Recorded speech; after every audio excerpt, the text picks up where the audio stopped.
Olá, aqui estamos para mais um estudo nesta série de lições da Escola Sabatina sobre a Epístola aos Gálatas, o Evangelho em Gálatas. Já tivemos 10 lições. Na semana passada estudamos Gálatas capítulo 4, versículos 21 a 31, uma passagem difícil porque toca num tema que é um pouco complicado para algumas pessoas, que é a questão entre as duas alianças, a relação que há entre a velha aliança e a nova aliança.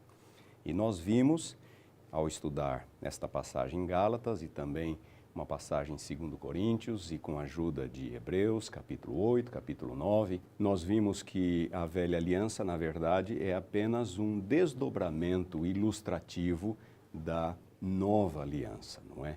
Deus precisava ensinar o povo de Israel verdades espirituais sobre o pecado, sobre a solução, o remédio para o pecado, e por isso Deus deu sua lei no Sinai, por isso ele instituiu a velha aliança, a lei escrita em tábuas de pedra, a linguagem forte, negativa, para revelar o pecado, condenar o pecador, e no santuário o israelita poderia então entender qual era a solução divina para o problema do pecado.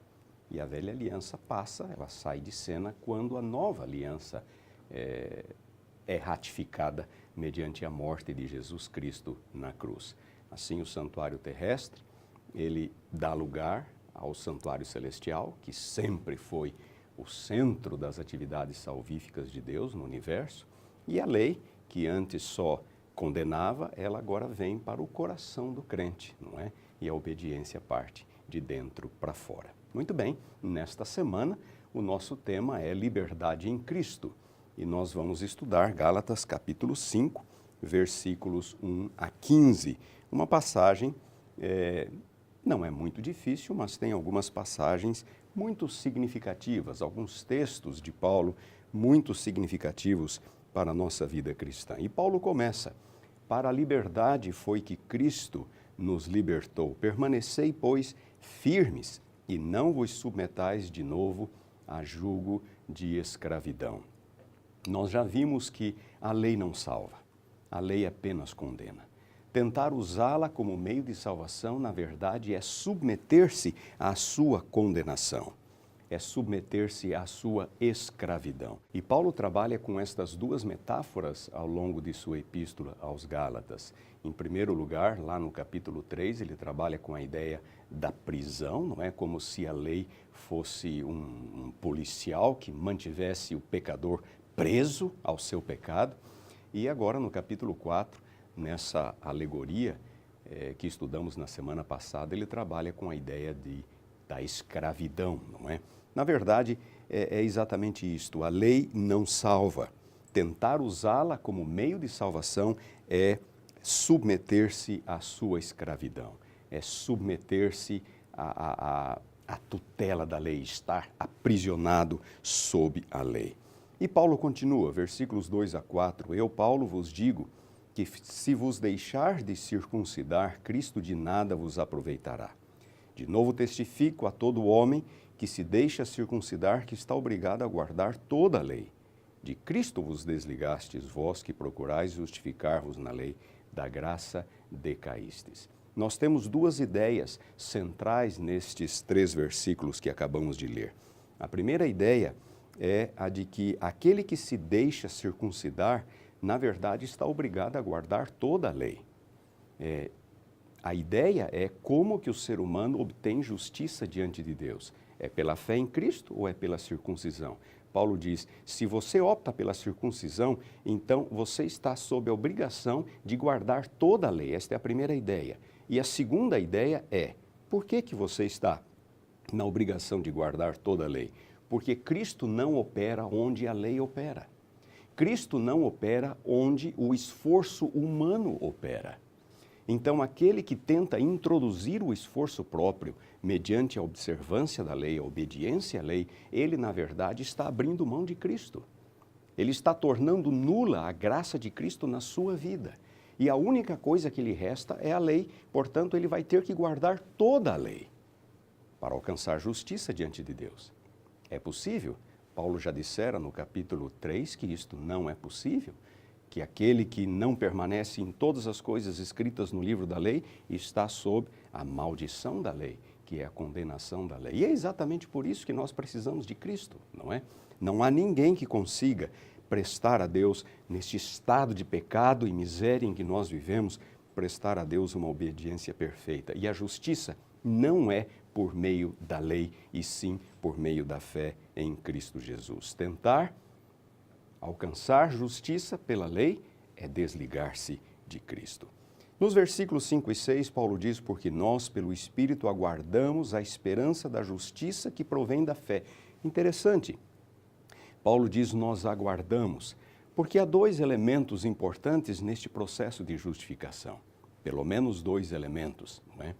Nós, no momento em que entregamos o coração a Jesus, que cremos nele para o perdão de nossos pecados, somos justificados, somos declarados justos. Mas há uma transformação final, ainda futura, em que seremos tornados justos, não é?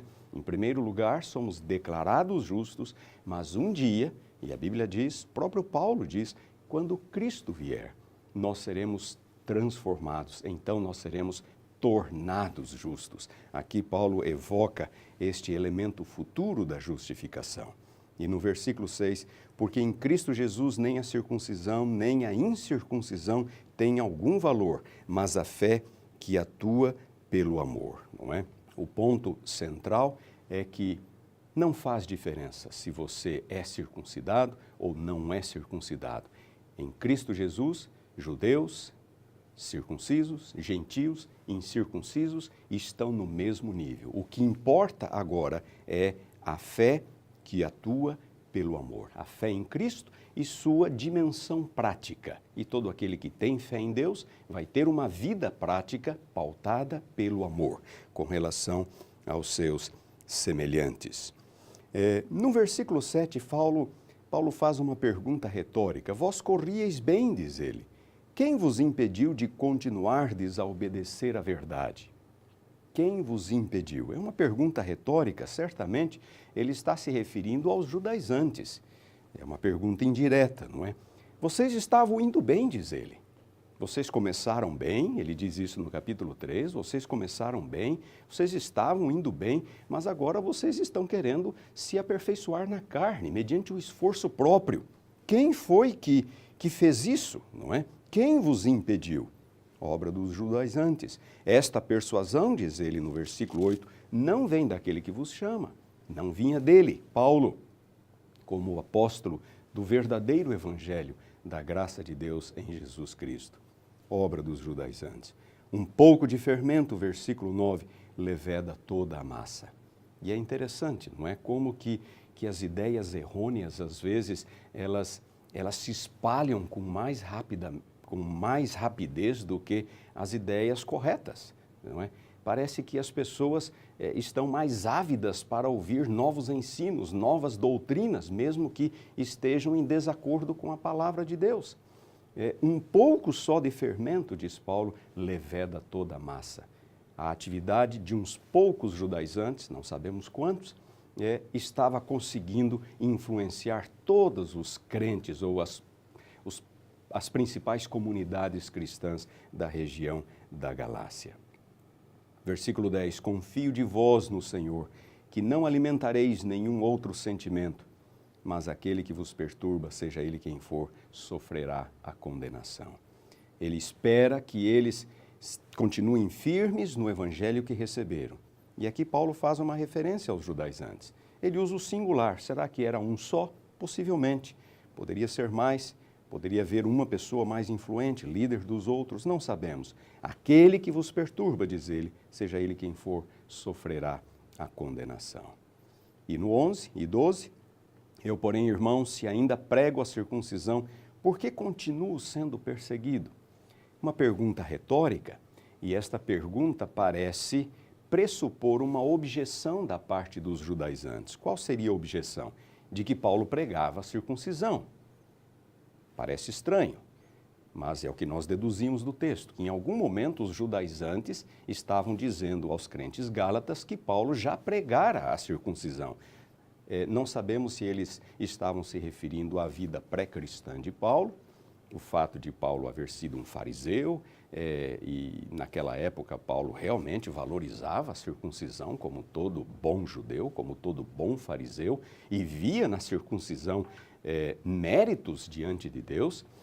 Não sabemos se eles estavam simplesmente torcendo a pregação de Paulo e dizendo, olha, em alguns lugares ele anda pregando a circuncisão. Nós não sabemos exatamente o que estava por detrás desta pergunta retórica do apóstolo. A verdade é que Paulo pergunta, mas se eu prego a circuncisão, então por que eu estou sendo perseguido?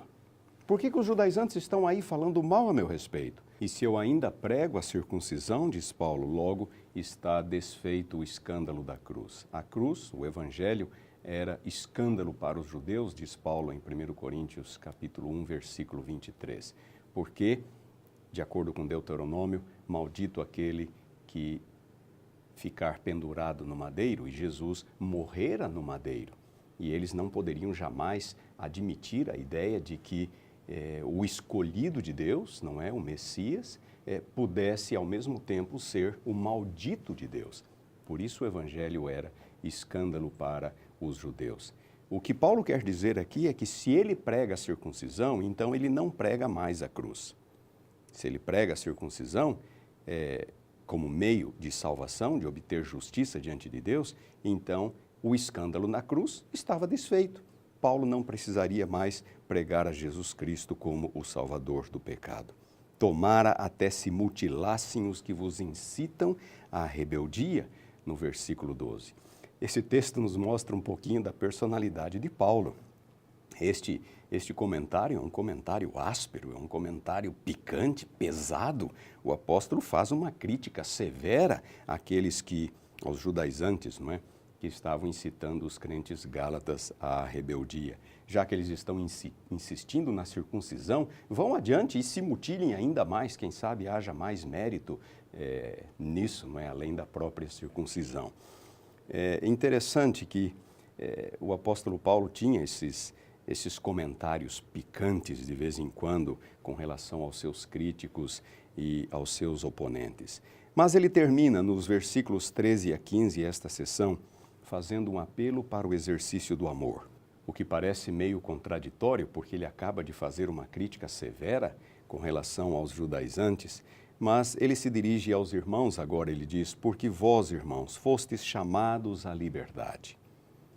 Porém, não useis a liberdade para dar ocasião à carne, antes, sede servos uns dos outros pelo amor. Porque toda a lei se resume em um só preceito, a saber, amarás o teu próximo como a ti mesmo. Toda a lei que rege as relações humanas, que nós entendemos ser a segunda tábua da lei de Deus, dos 10 mandamentos, os mandamentos 5 a 10, tem que ver com o ser humano. E há também a primeira tábua, né? Os primeiros 4 mandamentos que têm que ver com Deus, nossa relação com Deus, também se resume no amor. Amar a Deus sobre todas as coisas, amar ao próximo como a ti mesmo. Quando vamos para questões mais práticas, mais específicas, então cada um dos mandamentos nos ajuda a entender as nossas responsabilidades e obrigações para com Deus e para com o ser humano, o semelhante. Se vós, porém, vos mordeis e devorais uns aos outros, vede que não sejais mutuamente destruídos.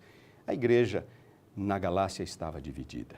Alguns estavam indo na direção dos judaizantes, outros, quem sabe, estavam fiéis aos ensinos de Paulo, havia contenda, havia disputa, e o apóstolo Paulo fala, isto não é prudente, não foi para isto que Cristo nos chamou. Não devemos usar a liberdade para dar ocasião à carne. Paulo aqui está fazendo um apelo para que houvesse paz e harmonia entre os crentes na Galácia, mas sob o verdadeiro evangelho, o evangelho de Jesus Cristo. E permita-me concluir com um breve comentário. Nestes últimos versículos, Gálatas capítulo 5, versículos 13 a 15, Paulo faz um apelo à obediência. É um apelo à obediência. Ele cita até, no cumprimento da lei. E ele diz, o resumo do cumprimento da lei é o amor. Mas é um apelo à obediência. E em toda a epístola, Paulo parece ir contra a lei. Na verdade, Como nós já temos falado em lições anteriores, em estudos anteriores, Paulo não é contra a lei. Nós apenas temos que entender o propósito da lei no plano salvífico de Deus, o propósito da lei no contexto da velha aliança. O problema todo não é obediência à lei, o problema é legalismo. Qual é a diferença entre legalismo e obediência? Legalismo é quando você obedece com a intenção de conquistar méritos diante de Deus. Isso é legalismo. Porque, na verdade, todas as nossas justiças não passam de trapos de imundícia diante de Deus. Elas realmente não têm justiça. Nós não temos justiça própria. Somos justificados unicamente pelos méritos de Cristo. Legalismo é o uso da lei para obter o favor de Deus. Obediência é a resposta que nós damos pela graça do Espírito, pela atuação do Espírito, à salvação que Deus nos concedeu. Deus nos chama todos à obediência. Deus não nos salva para que nós permanecemos em pecado. Mas é importante saber que a obediência não melhora nossa condição diante de Deus. A única coisa que melhora nossa condição diante de Deus é o que Cristo fez por nós. Nós obedecemos não para obter favores, não para obter méritos, mas obedecemos em gratidão por aquilo que Cristo fez por nós na cruz. Somos seus filhos e vamos viver uma vida como bons filhos e filhas de Deus. Obrigado por sua atenção. Nos vemos na próxima semana.